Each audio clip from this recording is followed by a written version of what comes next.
Bom, pessoal, nessa aula, dando prosseguimento ao nosso estudo de grupos, a gente vai ver um tipo especial de grupo, que é chamado de grupos cíclicos. Esses grupos têm um papel importante na teoria de grupos, principalmente pelo fato de que todos eles são grupos comutativos e eles têm uma cara bem simples, facilita bastante o seu estudo. Bom, antes de partir para a definição do que é um grupo cíclico, a gente precisa introduzir algumas notações e propriedades. Seja G um grupo. Com o objetivo de simplificar a notação, eu vou definir como padrão, da agora para frente, a gente usar sempre uma notação multiplicativa para esse grupo. Independente dessa operação ser multiplicativa ou aditiva, a gente vai fixar sempre uma notação multiplicativa. Então, no caso dessa operação asterisco ser uma operação multiplicativa, escrever o G como sendo G ponto, e aí se eu pego dois elementos quaisquer x e y desse conjunto, o x operado com y vai ser simplesmente x ponto y ou só xy.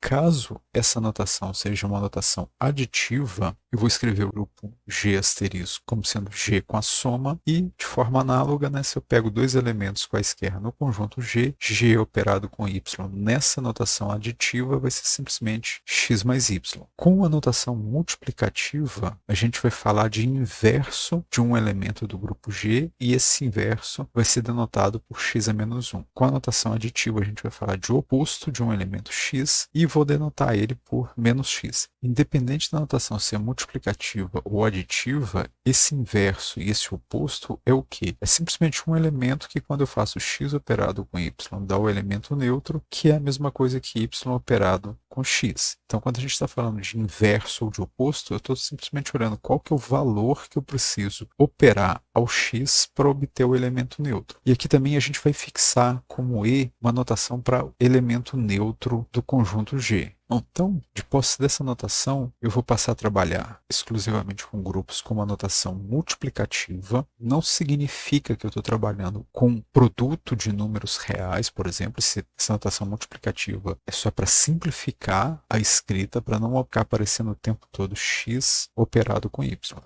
Ao invés de escrever isso, eu vou escrever só xy.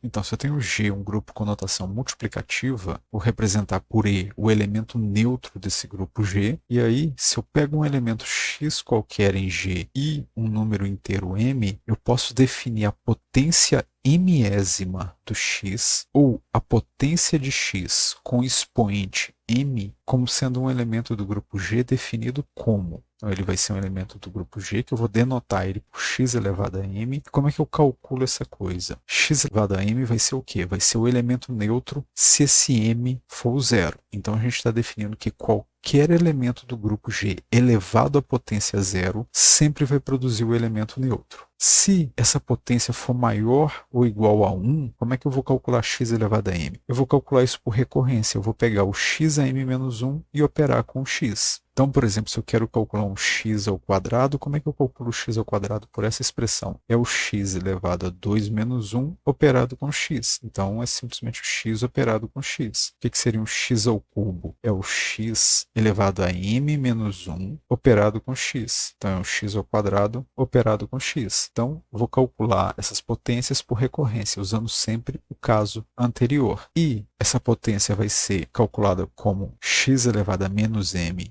inverso se esse número for negativo. Por que eu estou fazendo isso daqui? Se o m for um número negativo, esse menos m aqui vira uma potência positiva. Então, o que a gente está fazendo nesse caso aqui, por exemplo, se eu quero calcular o x a menos 3, como é que eu vou calcular o x a menos 3? Eu vou calcular o x a menos 3 e faço o oposto disso. X elevado a menos 3 é a mesma coisa que x ao cubo elevado a menos 1. Então, eu estou multiplicando esse m por um menos 1 para cair no caso anterior e calcular usando o caso anterior. Depois eu só faço o inverso desse elemento. Então, independente de quem seja o x e quem seja essa potência m, eu sempre posso definir essa potência mésima do elemento x. Então, vamos ver uns exemplos de como a gente calcula isso na prática. Então, se eu pego, por exemplo, o grupo multiplicativo das matrizes 2 por 2 inversíveis, GL2 é isso, né? O conjunto GLN de R é o conjunto das matrizes quadradas, tais que o determinante dessa matriz A vale 1. Então, se eu pego aqui, por caso de matrizes 2 por 2, vamos pegar essa matriz A nesse formato. O que é A elevado a zero? Independente de quem seja essa matriz A, elevar qualquer elemento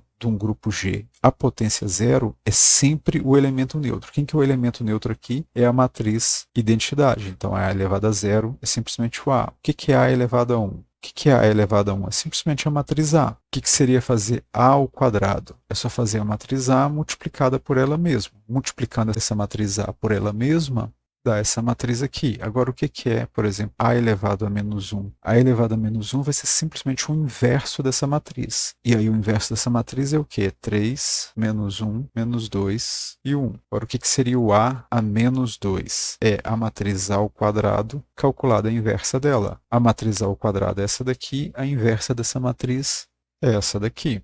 E aqui eu posso continuar fazendo as potências A elevado a n para qualquer n número inteiro. Se eu pego agora, por exemplo, o grupo multiplicativo Z5 sem o zero e pego o A como sendo 2 barra, o que seria o 2 barra elevado a zero? De novo, elevado a zero é sempre o elemento neutro do conjunto. 2 barra elevado a 1 é o próprio 2 barra ao quadrado é o que? É o 2 barra multiplicado por 2 barra, que isso dá 4 barra. 2 barra ao cubo é o que? É o 2 barra ao quadrado multiplicado pelo 2 barra. Mas 2 barra ao quadrado é o 4 barra, que multiplica 2 barra. Isso dá 8, que no Z5 é a mesma coisa que 3. E 2 barra a quarta, o que é o 2 barra ao cubo, multiplicado pelo 2 barra ao cubo é 3, que multiplica 2 barra, dá 6, que é a mesma coisa que 1. Aqui também poderia calcular as potências negativas, né? O que é o 2 barra a menos 1? É simplesmente o oposto do 2 barra, que é o 3. O que é o 2 barra a menos 2? É o 2 barra ao quadrado, oposto. 2 barra ao quadrado é o 4 barra, a menos 1, que é o inverso do 4 barra. O inverso do 4 barra, que é ele mesmo. O que é o 2 barra a menos 3? 2 barra ao cubo, inverso. 2 barra ao cubo é 8, que é a mesma coisa que o 3. E o inverso do 3 é o próprio 2 barra. E 2 barra a menos 4 seria o 2 barra elevado à quarta potência a menos 1. 2 barra a quarta potência é o próprio 1 barra. O inverso do 1 barra é ele mesmo. E um último exemplo, se eu pego o grupo multiplicativo S3, vamos pegar A como sendo a objeção que leva o 1 no 2, o 2 no 3 e o 3 no 1. Então, como é que vão ficar as potências aqui? A elevado a zero é sempre a identidade, que no caso aqui é essa função, que a gente vai chamar ela simplesmente de E. A elevado a 1 é a própria A. A ao quadrado é o que? É A composta com A, que é 1, 2, 2, 3. 3, 1, composta com ela mesma. O 1 vai no 2, o 2 vai no 3, o 1 vai para o 3, o 2 vai no 3, o 3 vai no 1, o 2 vai no 1, o 3 vai no 1, o 1 vai no 2, o 3 vai para o 2. Então, o A quadrado é isso daqui. A ao cubo é o que? É o A quadrado composto com A. A quadrado é essa função aqui, composta com a própria A. O 1 vai no 2, o 2 vai no 1, o 1 vai para o 1, o 2 vai no 3, o 3 vai no 2, o 2 vai no 2, 3 vai no 1, 1 vai no 3, 3 vai 3. Que isso aqui é a identidade. E aí, agora, se eu faço uma A quarta, isso é A ao cubo composta com A, mas A ao cubo a gente já viu que é a identidade composta com A, que é a própria A. Se eu faço A quinta, é a quarta composta com A, mas A quarta é A composta com A, que é A quadrado. E aí isso começa a se repetir. Aqui eu poderia também calcular as potências negativas. No caso das potências negativas, como é que ficaria? O que é o A menos 1? É o inverso do A. Mas se a gente olha aqui, quando eu faço A quadrado com A, eu obtenho a identidade. Ou seja, a inversa do A é o A quadrado. Então, A menos 1 é A quadrado. A menos 2 seria o quê? O A quadrado a menos 1. A quadrado a menos 1 significa o quê? O inverso do A quadrado. Mas o inverso do A quadrado é o próprio A. Se eu faço A menos 3, ficaria A ao cubo inverso, mas A ao cubo a gente já sabe que dá identidade. Então, se dá identidade inverso, que é a própria identidade. E aí isso vai se repetir de forma parecida com as potências positivas. E aí essa potência, esse expoente que a gente definiu, ele tem algumas propriedades importantes, que são as seguintes. Seja G um grupo multiplicativo qualquer,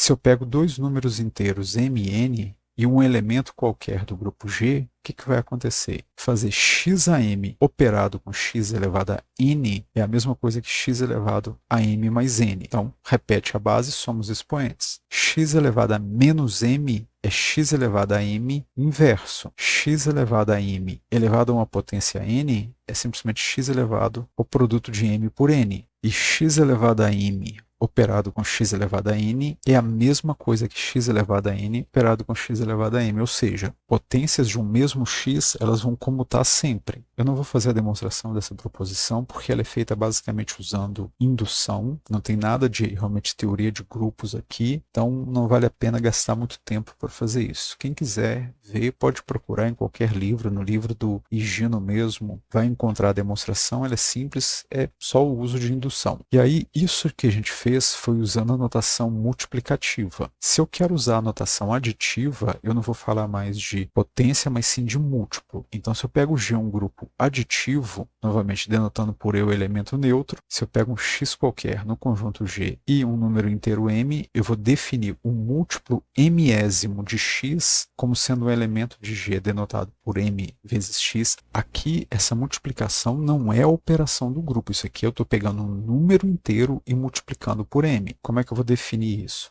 M vezes o x vai ser o elemento neutro se o m for igual a zero, análogo ao caso multiplicativo. Se o m for maior ou igual que 1, como é que eu vou calcular m vezes x? Eu vou pegar o múltiplo m menos 1 vezes x mais m. Então, como é que eu calculo, por exemplo, 2 vezes o x? É 2 menos 1 vezes x mais x. 2 menos 1 é 1, então é simplesmente x mais x. Como é que eu calculo um 3x? É m menos 1 vezes o x mais x, ou seja, é o 2x mais x. E aí eu vou fazendo para qualquer m maior ou igual que 1. E no caso de m ser negativo, como é que eu vou calcular, por exemplo, menos 2 vezes o x? Eu vou fazer menos o menos 2 vezes x. Menos 2 é 2, então isso daqui é menos 2 vezes x. Esse menos que está aparecendo aqui fora, ele é o oposto nesse grupo G. Então, quando o m é negativo, como é que eu vou calcular esse múltiplo? Eu vou fazer o oposto desse número positivo multiplicado por x. Então, eu vou fazer o oposto do 2x. Se eu pego menos o 3x, como é que eu vou calcular isso? Isso é o oposto do 3x. De novo, análogo ao que a gente fez no caso multiplicativo. E aí, como no caso multiplicativo, o múltiplo vai ter algumas propriedades que são as seguintes. Então, se eu pego um grupo aditivo, pego dois números inteiros m e n e um elemento x no grupo G, m vezes x mais n vezes x é a mesma coisa que m mais n vezes o x. Menos m multiplicado por x é a mesma coisa que o oposto de mx. E n vezes m vezes x é n vezes m multiplicado por x.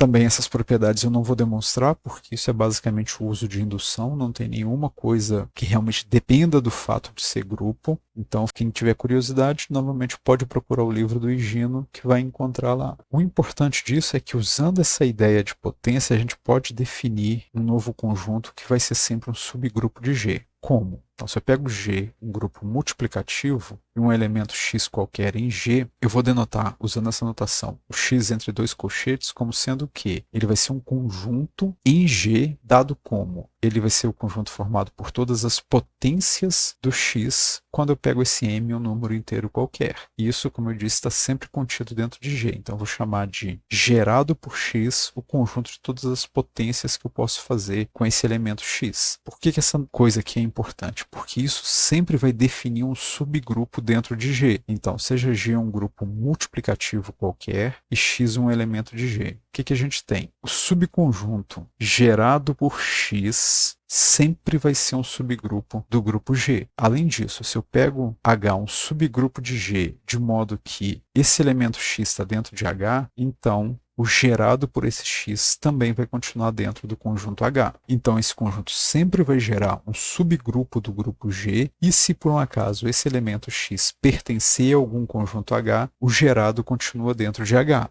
Bom, como é que a gente prova essa proposição? Eu quero mostrar que esse conjunto é um subgrupo. Como é que eu mostro que um conjunto é subgrupo? Eu preciso mostrar que esse conjunto gerado por A é diferente de vazio. Depois eu tenho que pegar um elemento x qualquer nesse conjunto. Eu preciso mostrar que o x a menos 1 também está nesse conjunto. E finalmente, se eu pego um outro elemento y aqui, eu preciso mostrar que quando eu opero x com y, o resultado ainda está dentro desse conjunto. Isso é a proposição que a gente demonstrou na aula passada. Então vamos fazer isso. Então, primeiro, eu preciso mostrar que esse conjunto é não vazio. E eu vou mostrar que ele é não vazio mostrando que o elemento neutro está lá. Agora, o que a gente tem da definição dessas potências? Toda vez que eu elevo a potência a zero, isso sempre produz o elemento neutro. E zero é um número inteiro. Então, primeiro, como x elevado a zero é sempre e, então o e pertence ao gerado por x. Daí, o gerado por x é diferente do conjunto vazio. Agora, sejam a e b elementos no gerado por x. Como esse conjunto é formado por todas as possíveis potências de x, os elementos deles são sempre potências de x, existem números L e K, de modo que o quê? Que o A é x elevado a L e o B é x elevado a K.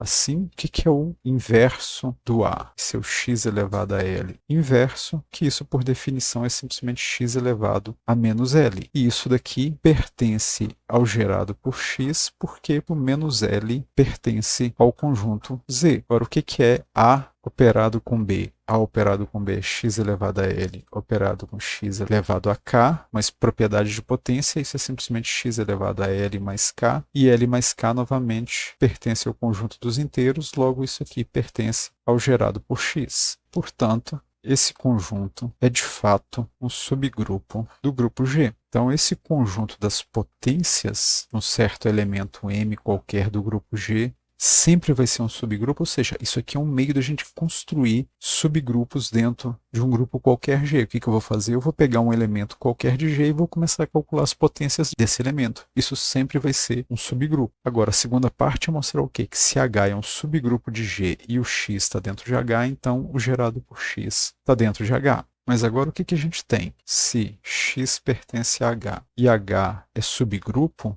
então o x elevado a m, que é definido como sendo x elevado a m menos 1 vezes x, isso vai ter que continuar pertencendo a H, porque isso aqui no final é simplesmente um produto de elementos do conjunto H. E H é subgrupo, o produto de elementos de H tem que estar dentro do conjunto H. Logo, o gerado por x vai estar contido sempre dentro do conjunto H, e isso encerra a demonstração. E aí, com essa notação de gerado, a gente pode definir um novo tipo de grupo, que é o seguinte. Pega G, um grupo multiplicativo qualquer. O grupo G vai ser chamado de grupo cíclico quando eu consigo encontrar um elemento no conjunto G, de modo que o quê? Quando eu faço o gerado por esse elemento X, eu obtenho todo o conjunto G. Ou seja, o grupo G é cíclico quando qualquer elemento de G puder ser escrito como uma potência de um certo elemento X. Nesse caso, a gente vai chamar X de gerador do grupo G. E aí, se um grupo for cíclico, ele é sempre comutativo. Por quê? Se eu pego dois elementos, A e B, no grupo G, que é gerado por um certo X, então o A é um X elevado a L, o B é um X elevado a K, e aí A vezes B é simplesmente X elevado a L vezes X elevado a K, que isso é a mesma coisa que X elevado a L mais K, mas L mais K é a mesma coisa que K mais L, então isso é X elevado a K mais L, e o que é B multiplicado por A? Isso é x elevado a K multiplicado por x elevado a L, que é x elevado a K mais L, que é a mesma coisa que x elevado a L mais K, que é o resultado de A multiplicado por B. Então, se o grupo for cíclico, ele é sempre um grupo comutativo. Vamos ver alguns exemplos. Pega o grupo multiplicativo dos complexos. Vamos encontrar o subgrupo gerado pelo I. O que vai ser isso? Para eu achar o subgrupo gerado por I, eu preciso fazer I elevado a uma potência m, onde m é um número inteiro qualquer. Então, isso daqui, o gerado por I seria o quê? O I elevado a 0, I elevado a 1,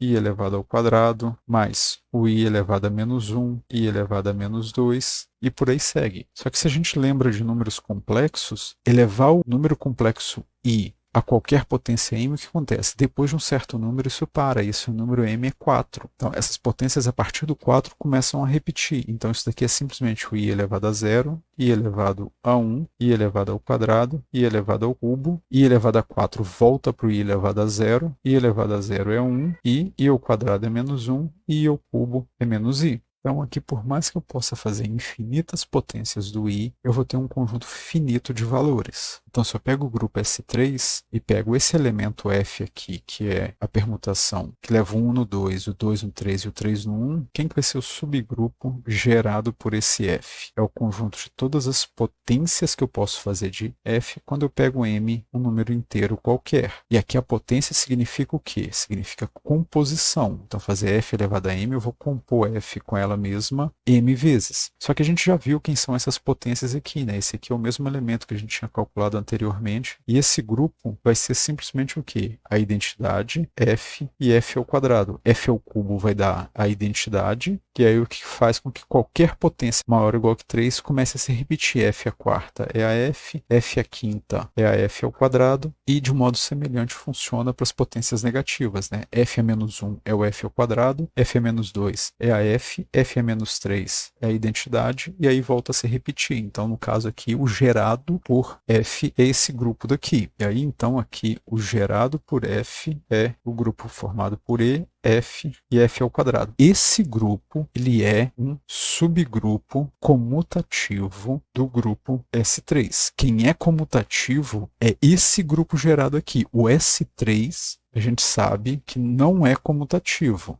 Então, dentro de um grupo não comutativo, eu posso ter, sim, um subgrupo que é comutativo. Então, o subgrupo gerado ele pode ser comutativo, enquanto o grupo original, o grupo que contém um elemento, não é comutativo. Agora, se o grupo G for cíclico, qualquer subgrupo também vai ser cíclico. Então, todo subgrupo de um grupo cíclico também vai ser um subgrupo cíclico. Como é que seria uma outra forma de reescrevê-la? Seja G um grupo cíclico, isto é, G é gerado por algum X. O que essa proposição está dizendo é o quê? Que se H é subgrupo de G, então H é cíclico. Ou seja, H vai ser um grupo gerado por um certo elemento Y também. Então, sempre que eu tenho um grupo cíclico, os subgrupos dele também vão ser cíclicos. Como é que a gente prova essa proposição? Então, seja G gerado por um certo X, um grupo cíclico. Tome H contido em G, um subgrupo. O que a gente sabe? Como H está contido dentro de G, e G é um grupo que todo elemento é uma potência de um certo X, então os elementos de H também são potências de X. Como os elementos de G são da forma x elevado a um certo m para m, um número inteiro qualquer, então os elementos de H também vão ser potências desse x. O que vai acontecer? Se o H contiver somente o elemento neutro, ele obviamente é cíclico, né? Então, se H é só o E eu sempre posso escrever como sendo x elevado a zero, então o H é simplesmente gerado por E. Então, vamos supor que o H é diferente do grupo que contém só o elemento neutro. Então, isso significa o quê? Sim, existe alguma potência x elevado a L pertencente ao H com esse L um número diferente de zero. Precisa existir algum elemento diferente do elemento neutro. Para ser diferente do neutro, essa potência tem que ser obrigatoriamente diferente de zero. Agora, eu não sei se essa potência é um número positivo ou negativo, mas eu sei o quê? Se essa potência for negativa, eu consigo achar um elemento com potência positiva lá. É simplesmente fazer o quê? Se o L for negativo, eu pego o x elevado a L a menos 1, que pelas propriedades de potência, a gente já viu que esse x é elevado a menos L. E aí, se L for menor do que zero, multiplicar o L por menos 1 torna ele maior do que zero. Então, se o H contém alguma potência x elevado a L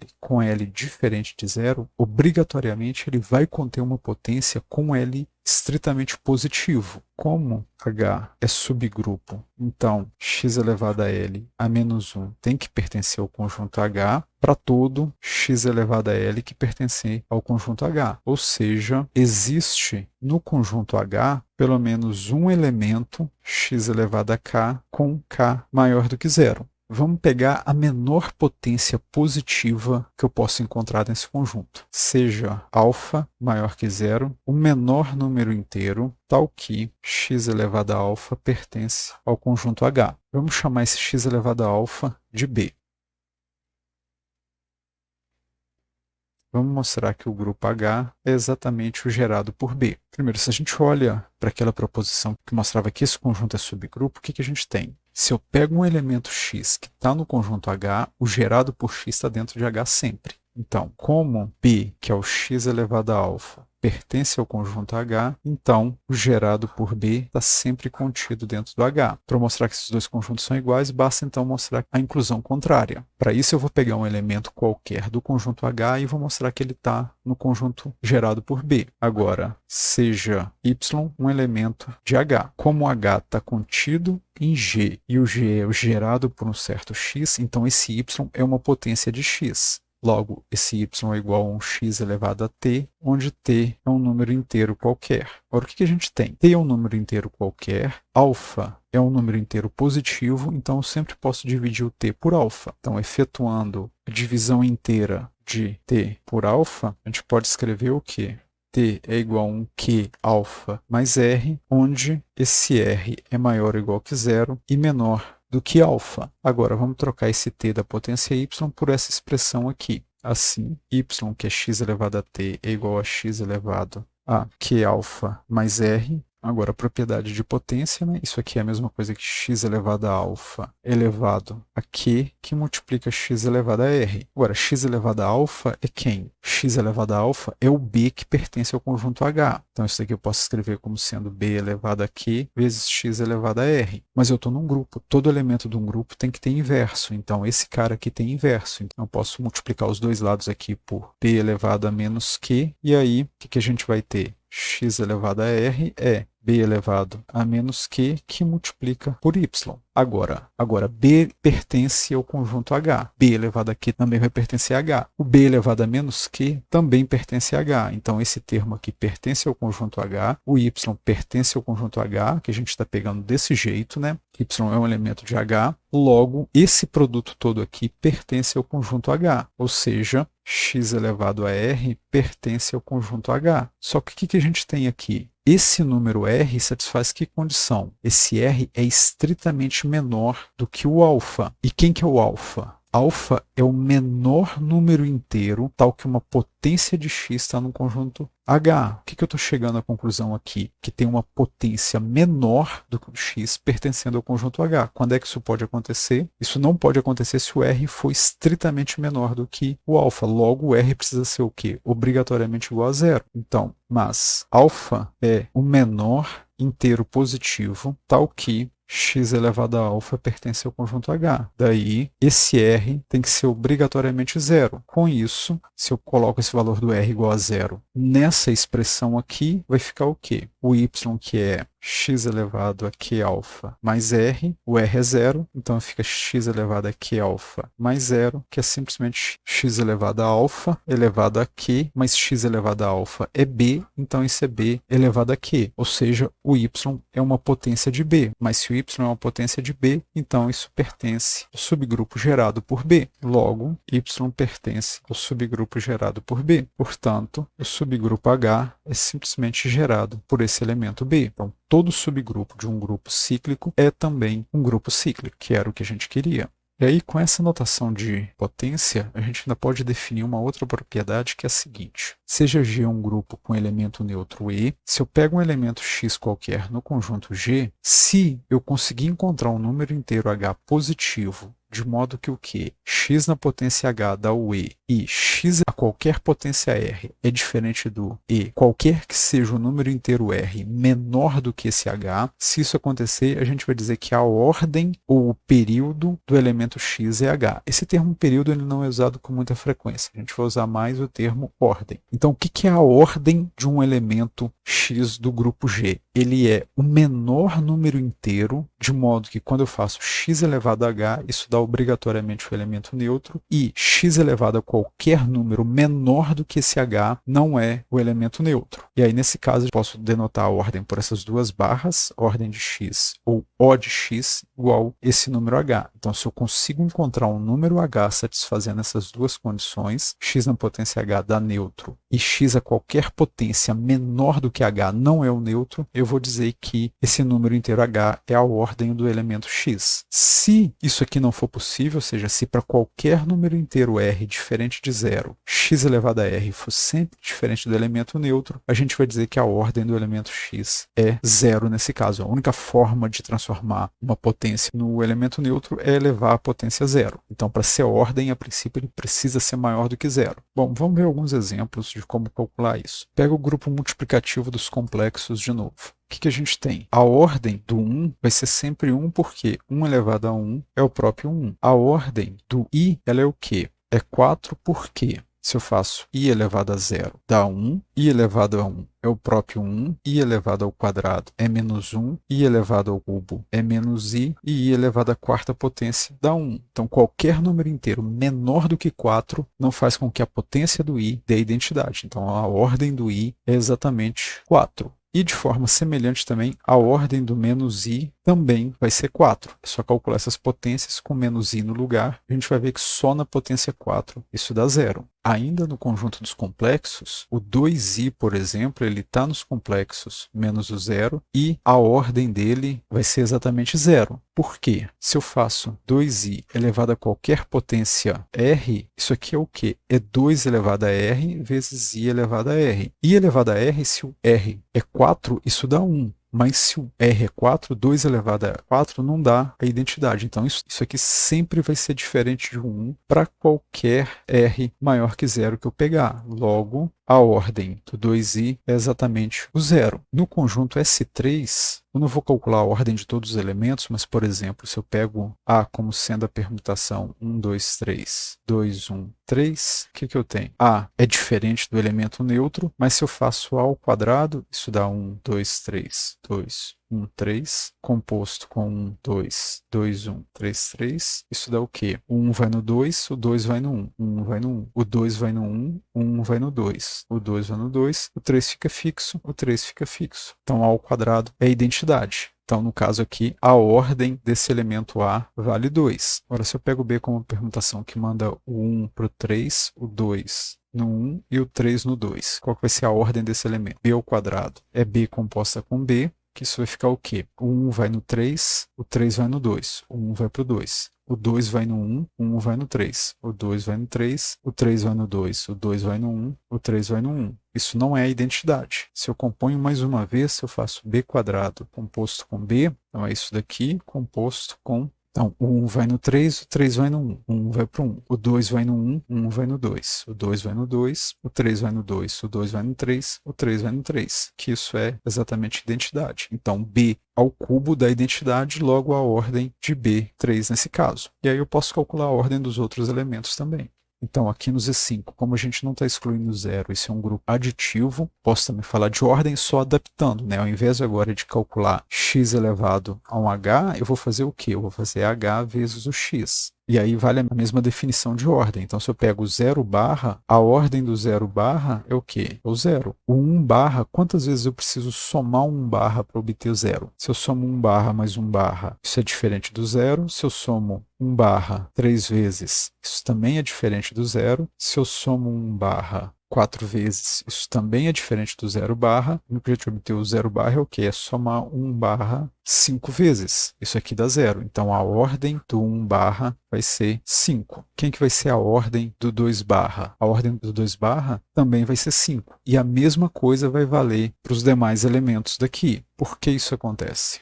A gente vai ver o porquê nas próximas aulas. A gente tem exemplos de grupo cujo único elemento que tem ordem é somente o elemento neutro, como acontece no caso, por exemplo, de Z. Os inteiros só pode ser grupo com a soma. O único elemento que vai ter ordem diferente de zero é só o elemento neutro, o zero, que ele tem ordem nesse caso que? Ordem 1. Qualquer outro número inteiro vai ter ordem exatamente 0. Para encerrar essa aula, o que a gente tem? Seja x um elemento que tem uma ordem h qualquer maior do que 0 num grupo G. Então, o que acontece? A elevado a m da identidade se e somente se o h divide m, ou seja, se somente se o m for um múltiplo de h. Então, se eu tenho que a ordem de um elemento é um certo número h, qualquer outra potência para poder dar o elemento neutro precisa ser obrigatoriamente um múltiplo desse h. Como é que eu provo esse resultado? como aqui é um si só si, eu preciso mostrar duas coisas, né? Eu preciso mostrar o quê? Primeiro, que se A elevado a M é igual ao elemento neutro, então H divide M. E segundo, que se H divide M, então A elevado a M é o elemento neutro. Vou mostrar primeiro a 2, que é mais fácil. Então, para provar